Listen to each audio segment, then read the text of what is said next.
I love you, Senator Argyle. Thank you for being willing to use your committee to do this hearing. So we pulled the trigger yesterday morning around 9 a.m., and look what happened here. And as Jesus said, you shall know the truth, and the truth shall set you free. Guess what? Guess what? The truth's out there. Media, you should have found these witnesses. You need to do your job. Now you see them out here. Do your job. You're essential to this republic, and without you doing your job, instead of being partisan hacks, this republic can't stand. So now you got some information, you got some witnesses with courage. These people are heroes to me. As a retired Army colonel, I look at them and I say, you guys are outstanding. Thanks for being willing to step up.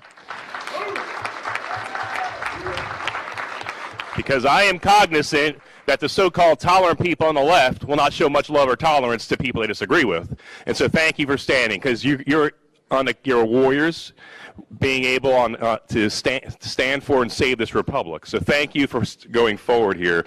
I mean, indeed, I started this off quoting from John Adams. We are in Adams County. You know, facts are stubborn things.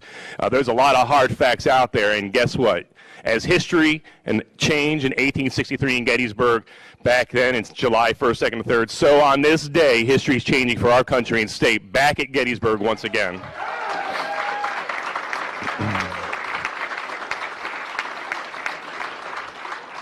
I mean, I don't even know how this happened in America. We could send 50 years ago, you know, men to the moon, but we can't have a safe, secure election in Philadelphia and Pennsylvania. What's going on here? It's got to be by design, because we have the technology, we have stealth aircraft that are the envy of the world, but we can't run an election better than Afghanistan. Congressman Perry, you and I are in Afghanistan. And I don't know how in the heck Afghanistan has more secure, safe elections than Pennsylvania does. I mean, beam me up, Scotty. There's no sign of intelligent life anywhere. Really?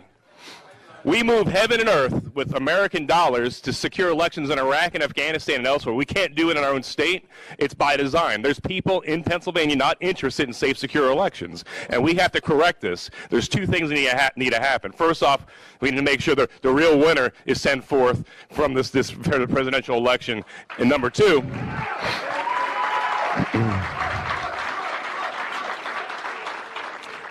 we need to fix this. This doesn't happen ever again. You know, I can't believe we're having this conversation here in Pennsylvania. You know, this is the kind of stuff I hear about that goes on in Belarus under Lukashenko, or in Russia under Putin, under Saddam Hussein's Iraq. Really? Here in our state?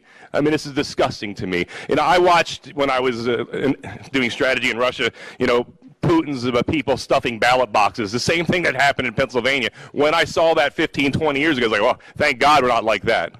What happened? What happened? And we're not going to let it stand.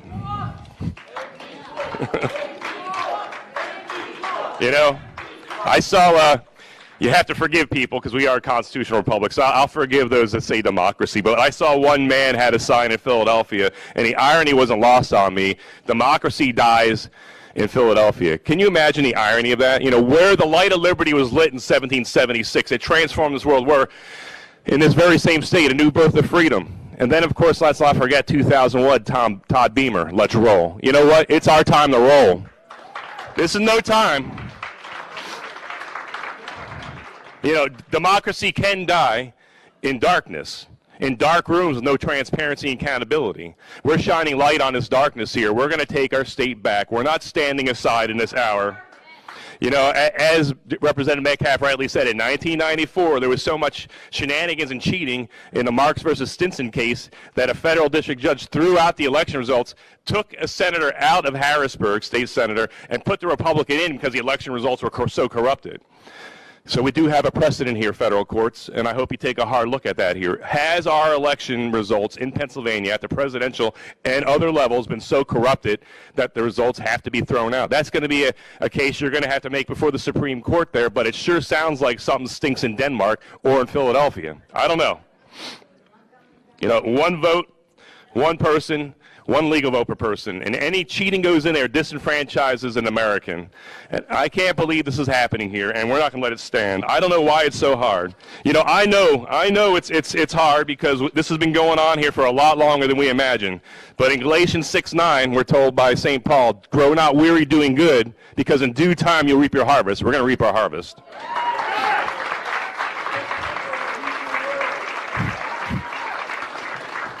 The time for dithering,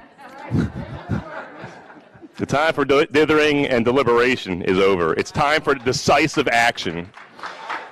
We have to protect our Commonwealth and our nation. The eyes of the world are upon us, and let's turn the Commonwealth of Pennsylvania from a laughing stock to the pride of the world once again, as we've always had been and need to be again.